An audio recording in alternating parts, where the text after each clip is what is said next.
किसानों वालों भाजपा दफ्तर बंद करवाउण मगरों भाजपा लीडरां ने की प्रशासन तो मंग। सरहंद शहर में उस समय वार्ड नंबर 17 ते 20 विच वड्डी सहम की लहर दौड़ गई जदों वार्ड नंबर 17 ते 20 के भाजपा दफ्तर कथित किसानों ने बंद करवाउण मगरों दोबारा ना खोलण की भी दी धमकी। इस तो कुछ समय बाद वार्ड नंबर 14 के भाजपा के उम्मीदवार हरीश अग्रवाल बहुत ही सहमे हुए सन। इस सहम के चलदे उन्होंने अपने दफ्तर अगे लगियां झंडियां आदि उतारनियां शुरू कर दित्तियां। कुछ समय उपरंत वार्ड नंबर 17 के दफ्तर विखे साबका मंत्री हरबंस लाल, मंडल प्रधान अंकुर शर्मा, शशि भूषण गुप्ता आदि ने पहुँच के मौके पर पुलिस बुलाई और SHO फतेहगढ़ साहिब रजनीश सूद नूं भाजपा उम्मीदवारों की जान नूं खतरे का खदशा जाहिर करदिआं भाजपा के उम्मीदवारों ते दफ्तरां की सुरक्षा लई हरेक उम्मीदवार नूं 2-2 कंस्टेबल देने की भी मांग की। इस धमकी देने वालियां की पछाण करके सख्त सज़ा देने की मांग करदिआं FIR भी दर्ज करवाई गई जिस ते कार्रवाई शुरू कर दी गई है। आओ विखाते हाँ इस मौके उत्ते पहुंचे लीडरां नाल की गई गलबात। न्यूज़ इंडिया टाइम ਲਈ कैमरामैन आकाशदीप ਦੇ ਨਾਲ ਚੰਦਰ ਨਾਗਪਾਲ ਦੀ ਵਿਸ਼ੇਸ਼ ਰਿਪੋर्ट। नमस्कार डॉक्टर साहब, जिवें कि तुसी देख रहे हो तुहाडा इत्थे वार्ड नंबर 17 ते 20 ਦਾ दफ्तर बंद कराने ਦੇ ਲਈ बहुत सारे किसान आए सन। थोड़ी देर पहला साडे न्यूज़ इंडिया टाइम ਤੇ एक खबर चल भी चुकी है ਤੇ ਉਸ ਦੇ ਬਾਰੇ ਤੁਸੀਂ ਕੀ ਕਰ ਰਹੇ ਹੋ ਤੇ ਕੀ ਕਹਿੰਦੇ ਹੋ? ਇੱਥੇ ਇਕੱਲੇ ਕਿਸਾਨ ਨਹੀਂ, ਇੱਥੇ ਕਾਂਗਰਸ ਦੇ ਵੀ ਬਹੁਤ ਸਾਰੇ ਉਹਨਾਂ ਦੇ ਲੀਡਰ ਜਿਹੜੇ ਉਹ ਇੱਥੇ ਆਗੂ ਆਏ ਸੀ, ਵਰਕਰ ਸਨ ਆਏ ਸੀ। लेकिन उन्होंने अपने किसान आगू दस्सिया ਚਲੋ ਉਹਨਾਂ ਨੂੰ ਆਇਆ ਵੀ ਅਸੀਂ ਛੁਪ ਜੀਏ। ਉਹ ਛੁਪਣੇ ਤਾਂ ਹੈ ਨਹੀਂ ਕਿਉਂਕਿ ਹੁਣ ਦੇਖੋ ਇੰਸਪੈਕਟਰ ਆਇਆ, ਉਹ ਕਹਿੰਦਾ ਮੈਨੂੰ ਲਿਖ ਕੇ ਦਿਓ ਕਿਹੜੇ ਕਿਹੜੇ ਬੰਦੇ।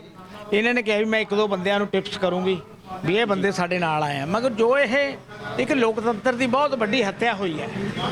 ਜੇ ਮਿਊਨਿਸਪਲ ਕਮੇਟੀ ਦੀਆਂ ਚੋਣਾਂ ਸਰਕਾਰ ਨਹੀਂ ਕਰਾ ਸਕਦੀ ਸੀ ਜੀ ਤਾਂ ਉਹਨਾਂ ਨੂੰ ਇਹੀ ਕਿਹੜੀ ਆਫਤ ਪਈ ਤੀ ਤਾਂ ਬੰਦ ਕਰਾਉਣ ਦੇ। ਜੀ ਕਈਆਂ ਨੇ ਕਿਹਾ ਵੀ ਇਹ ਹੋਰ ਪਾਰਟੀਆਂ ਨੇ ਵੀ ਕਿਹਾ ਵੀ ਚੋਣਾਂ ਜਿਹੜੀਆਂ ਹੋ ਰਹੀਆਂ ਨੇ ਇਹ ਚੋਣਾਂ ਦਾ ਸਮਾਂ ਨਹੀਂ ਹੈ, ਹਾਲਾਤ ਖਰਾਬ ਹੈ ਤੇ ਕਿਸਾਨੀਆਂ ਦੀ ਮੂਵਮੈਂਟ ਹੈ ਉਹ ਚੱਲ ਰਹੀ ਹੈ। ਜਦ ਤੱਕ ਉਹ ਠੀਕ ਨਹੀਂ ਹੋ ਜਾਂਦੀ ਉਸ ਤੋਂ ਬਾਅਦ ਆਪਾਂ ਚੋਣਾਂ ਕਰਾਈਏ। ਸਰ ਮੈਂ ਇਸ ਗੱਲ ਦੀ ਬੜੇ ਸਖਤ ਸ਼ਬਦਾਂ ਵਿੱਚ ਨਿੰਦਾ ਕਰਦਾ। ਇਹ ਲੋਕਤੰਤਰ ਦੀ ਮੈਂ ਕਹੂੰਗਾ ਬਹੁਤ ਵੱਡੀ ਹੱਤਿਆ ਹੋਈ ਹੈ ਇਹ। ਜਦ ਕਿ ਭਾਰਤ ਦੇਸ਼ ਨੂੰ ਦੁਨੀਆ ਦੇ ਅੰਦਰ ਇੱਕ ਵਧੀਆ ਲੋਕਤੰਤਰਿਕ ਦੇਸ਼ ਮੰਨਿਆ ਜਾਂਦਾ ਹੈ। ਮਗਰ ਇਹ ਜਿਹੜੀਆਂ ਛੋਟੀਆਂ ਛੋਟੀਆਂ ਗੱਲਾਂ ਜੋ ਹੋ ਰਹੀਆਂ ਨੇ ਬਹੁਤ ਗਿਰਾਵਟ ਵਾਲੀਆਂ ਗੱਲਾਂ। ਲੋਕਾਂ ਦੇ ਗੰਦੇ ਨਾਅਰੇ ਲਾਉਣੇ ਤੇ ਉਹਨਾਂ ਨੂੰ ਦਬਾ ਦੇ ਕੇ ਜਿਹੜੇ ਕੈਂਡੀਡੇਟ ਚੋਣਾਂ ਲੜ ਰਹੇ ਆ ਵੀ ਆਪਣੇ ਪੋਲਿੰਗ ਬੂਥ ਬੰਦ ਕਰੋ, ਇੱਦਾਂ ਦੀਆਂ ਗੱਲਾਂ ਦੇ ਕੇ। ਮਗਰ ਸਰਕਾਰ ਦਾ ਹਾਲੇ ਤੱਕ ਕੋਈ ਰੋਲ ਨਹੀਂ ਆਇਆ ਹੈ। ਪੁਲਿਸ ਤੋਂ SHO ਫਤਿਹਗੜ੍ਹ ਕੋਲ ਆਏ ਸੀ, ਤੁਹਾਡੇ ਨਾਲ ਗੱਲਬਾਤ ਕਰ ਰਹੇ ਸੀ।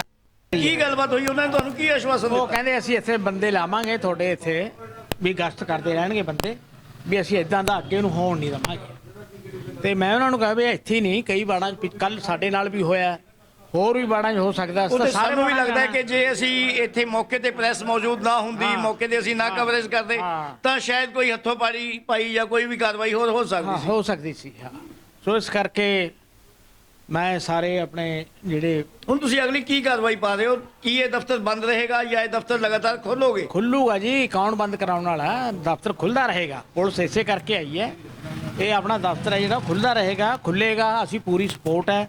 ਸਾਨੂੰ ਰੋਜ਼ 2 ਵਾਰ ਵੀ ਗੇੜਾ ਮਾਰਨਾ ਪਿਆ ਉਰੇ, 2 ਵਾਰ ਵੀ ਆਵਾਂਗੇ ਇਹਨਾਂ ਕੋਲ ਇਹਨਾਂ ਦਾ ਹੌਸਲਾ ਅਫਜ਼ਾਈ ਕਰਨ ਵਾਸਤੇ।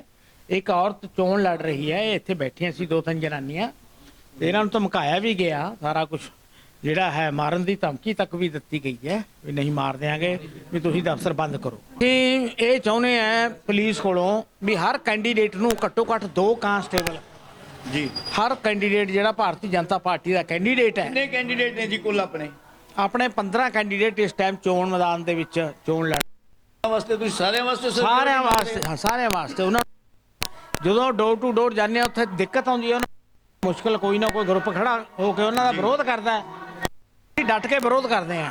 ਸੋ ਇਸ ਲਈ ਇਹਨਾਂ ਨੂੰ ਸਿਕਿਉਰਿਟੀ ਦੇਣੀ ਚਾਹੀਦੀ ਹੈ ਤੇ ਨਾਲ ਦੀ ਨਾਲ ਜਿੱਥੇ ਦਫ਼ਤਰ ਖੁੱਲ੍ਹੇ ਆ ਉੱਥੇ ਇਹਨਾਂ ਨੂੰ ਕਰਨੀ ਚਾਹੀਦੀ ਹੈ। ਆਪਣੇ ਪੁਲਿਸ ਸਿਕਿਉਰਿਟੀ ਬਾਹਰ ਖੜੀ ਹੋਣੀ ਚਾਹੀਦੀ ਜੀ। ਮੰਡਲ ਅਧਿਕਸ਼ BJP ਸਰਹੰਦ ਫਤਿਹਗੜ੍ਹ ਸਾਹਿਬ। ਅੱਜ ਇੱਥੇ ਵਾਰਡ ਨੰਬਰ 17 'ਚ ਸਾਡੇ ਕੈਂਡੀਡੇਟ ਵਰਿੰਦਰ ਕੌਰ ਤੇ ਕਿਸਾਨਾਂ ਵੱਲੋਂ ਹਮਲਾ ਕਰਨ ਦੀ ਧਮਕੀ ਦਿੱਤੀ ਗਈ ਹੈ। ਅਸੀਂ ਉਹਦਾ ਪੁਰਜੋਰ ਵਿਰੋਧ ਕਰਦੇ ਹਾਂ। ਇਹ ਸਾਰਾ ਜਿਹੜਾ ਸਿਸਟਮ ਚੱਲ ਰਿਹਾ ਹੈ ਕਾਂਗਰਸ ਵੱਲੋਂ ਚੱਲ ਰਿਹਾ ਹੈ ਤੇ ਪ੍ਰਸ਼ਾਸਨ ਵੱਲੋਂ ਸਾਨੂੰ ਕੋਈ ਬਹੁਤ ਜ਼ਿਆਦਾ ਹੈਲਪ ਨਹੀਂ ਹੋ ਰਹੀ। ਅਸੀਂ ਕਈ ਵਾਰ ਡੀਸੀ ਸਾਹਿਬ ਨੂੰ ਰਿਕੁਐਸਟ ਕੀਤੀ ਹੈ ਕਿ ਸਾਡੇ ਕੈਂਡੀਡੇਟਸ ਨੂੰ ਸਿਕਿਉਰਿਟੀ ਪ੍ਰੋਵਾਈਡ ਕੀਤੀ ਜਾਏ, ਪਰ ਕਿਸੇ ਕੈਂਡੀਡੇਟ ਨੂੰ ਹਾਲੇ ਤੱਕ ਕੋਈ ਸਿਕਿਉਰਿਟੀ ਪ੍ਰੋਵਾਈਡ ਨਹੀਂ ਕੀਤੀ ਗਈ ਹੈ। ਤੁਸੀਂ ਜਿਹੜੀ ਸਿਕਿਉਰਿਟੀ ਦੀ ਮੰਗ ਹੈ ਇਹ ਰਿਟਨ 'ਚ ਦਿੱਤੀ ਹੋਈ ਹੈ ਕੋਈ? ਜੀ ਅਸੀਂ ਡੀਸੀ ਸਾਹਿਬ ਨੂੰ ਰਿਟਨ 'ਚ ਰਿਕੁਐਸਟ ਕਰੀ ਹੋਈ ਹੈ, ਪਰ ਉਹਨਾਂ ਵੱਲੋਂ ਕੋਈ ਸਿਕਿਉਰਿਟੀ ਪ੍ਰੋਵਾਈਡ ਨਹੀਂ ਕੀਤੀ ਜਾ ਰਹੀ। ਸਾਡੇ ਕੈਂਡੀਡੇਟਸ ਨੂੰ ਬਹੁਤ ਖਤਰਾ ਹੈ ਤੇ ਜੇ ਕਿਸੇ ਕੈਂਡੀਡੇਟ ਤੇ ਕੋਈ ਹਮਲਾ ਹੋ ਜਾਂਦਾ ਤਾਂ ਉਹਦੇ ਵਾਸਤੇ ਪ੍ਰਸ਼ਾਸਨ ਖੁਦ ਜ਼ਿੰਮੇਵਾਰ ਹੋਏਗਾ। ਨਮਸਕਾਰ ਜੀ, ਜਿਵੇਂ ਕਿ ਤੁਹਾਡੇ ਇੱਥੇ ਵਾਰਡ ਨੰਬਰ 17 ਦੇ ਅਤੇ ਵਾਰਡ ਨੰਬਰ 20 ਦੇ ਭਾਜਪਾ ਦੇ ਦਫ਼ਤਰ ਦੇ ਵਿੱਚ ਕੁਝ ਕਿਸਾਨਾਂ ਨੇ ਆ ਕੇ ਨਾਅਰੇਬਾਜ਼ੀ ਕੀਤੀ ਅਤੇ ਧਮਕੀਆਂ ਦਿੱਤੀਆਂ ਤੇ ਉਹਨਾਂ ਨੇ ਇਹ ਦਫ਼ਤਰ ਜਬਰੀ ਬੰਦ ਕਰਵਾਉਣ ਦੀ ਕੋਸ਼ਿਸ਼ ਕੀਤੀ ਔਰ ਬੰਦ ਕਰਵਾ ਕੇ ਹੀ ਗਏ, ਤਾਂ ਉਹਦੇ ਬਾਰੇ ਤੁਸੀਂ ਕੀ ਕਹੋਗੇ? ਦੇਖੋ, ਇਹ ਲੋਕਤੰਤਰਿਕ ਦਾ ਜ਼ਮਾਨਾ ਹੈ, ਸਾਡਾ ਲੋਕਤੰਤਰਿਕ ਦੇਸ਼ ਹੈ। ਜੇ ਕਿਸੇ ਨੇ ਵੀ ਸਾਨੂੰ ਇੱਦਾਂ ਦਫ਼ਤਰ ਬੰਦ ਕਰਾਉਣ ਨਾਲ ਜਾਂ ਇੱਥੇ ਧਮਕੀਆਂ ਦੇਣ ਨਾਲ ਉਹਦੇ ਨਾਲ ਕੁਝ ਨਹੀਂ ਹੁੰਦਾ। ਜੇ ਤੁਸੀਂ ਹਰਾਣਾ ਲੋਕਤੰਤਰਿਕ ਤਰੀਕੇ ਨਾਲ ਵੋਟਾਂ ਨਾਲ ਹਰਾਓ, ਇਹ ਥੋੜੀ ਵੀ ਤੁਸੀਂ ਜ਼ਬਰਦਸਤੀ ਦਫ਼ਤਰ ਬੰਦ ਕਰਾਓ ਹੋਰ ਕਰਾਓ। ਉੱਥੇ ਹੁਣ ਧਰਨੇ ਤੇ ਬੈਠੇ ਅਸੀਂ ਕਰ ਰਹੇ ਹਾਂ ਉਹਨੂੰ ਧਰਨਾ ਹਟਾਉਣ ਤੇ, ਉਹ ਵੀ ਲੋਕਤੰਤਰਿਕ ਨਾਲ ਧਰਨਾ ਦੇ ਰਹੇ ਹਾਂ।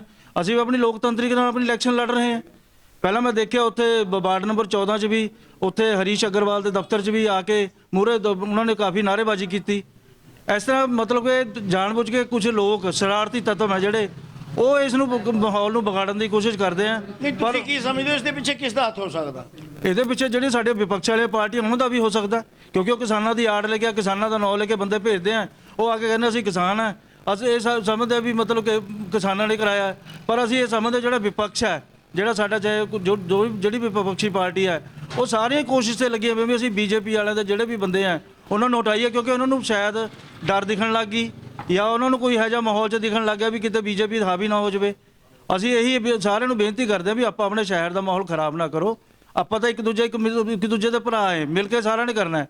ਲੋਕਤੰਤਰਿਕ ਤਰੀਕੇ ਨਾਲ ਤੁਸੀਂ ਉਹਨਾਂ ਨੂੰ ਹਰਾਓ, ਵੋਟਾਂ 'ਚ ਹਰਾਓ, ਵੋਟਾਂ ਨਾ ਪਾਉਣ ਦਿਓ, ਵੋਟਾਂ 'ਚ ਹਰਾ ਦਿਓ। ਅਸੀਂ ਮਤਲਬ ਕਿ ਹੁੰਦੇ ਸਹਿਮਤ, ਪਰ ਇਹ ਧੱਕੇਸ਼ਾਹੀ ਤੇ ਗੁੰਡਾਗਰਦੀ ਇਹ ਬਹੁਤ ਵਧੀਆ ਗੱਲ ਨਹੀਂ ਹੈ, ਕਿਉਂਕਿ ਅੱਗੇ ਨੂੰ ਸਰਕਾਰਾਂ ਬਦਲਦੀਆਂ ਵੀ ਸਾਰਿਆਂ ਨਾਲ ਇਦਾਂ ਹੀ ਹੋਣਾ। ਇਸ ਕਰਕੇ ਵੀ ਗੁੰਡਾਗਰਦੀ ਨਾ ਕਰੋ, ਲੋਕਤੰਤਰਿਕ ਤਰੀਕੇ ਨਾਲ ਇਹ ਸਾਰੀ ਜਿਹੜੇ ਪ੍ਰਤੀਕਿਰਿਆ ਉਹਨੂੰ ਚੱਲਣ ਦਿਓ। ਤੁਸੀਂ ਇਸ ਦੇ ਬਾਰੇ ਕੁਝ ਪ੍ਰਸ਼ਾਸਨ ਤੋਂ ਮੰਗ ਵੀ ਕਰ ਰਹੇ ਹੋ? ਪ੍ਰਸ਼ਾਸਨ ਤੋਂ ਚਾਹੀਦਾ ਵੀ ਪ੍ਰਸ਼ਾਸਨ ਨੂੰ ਵੀ ਜਿੰਨੇ ਸਾਡੇ ਦਫ਼ਤਰ ਹੈ, ਕਿਉਂਕਿ ਇਸ ਦਾ ਪਹਿਲਾਂ ਵੀ ਐਸਐਸਪੀ ਸਾਹਿਬ ਡੀਸੀ ਮੈਡਮ ਨੂੰ ਵੀ ਪਹਿਲਾਂ ਨੋਟਿਸ ਲਿਆ ਚੁੱਕੇ ਵੀ ਸਾਡੇ ਤੇ ਇਹਨਾਂ ਨੇ ਹਮਲਾ ਕਰਨ ਦੀ ਵੀ ਕੋਸ਼ਿਸ਼ ਕਰਨੀ ਹੈ। ਸਾਡੇ ਦਫ਼ਤਰ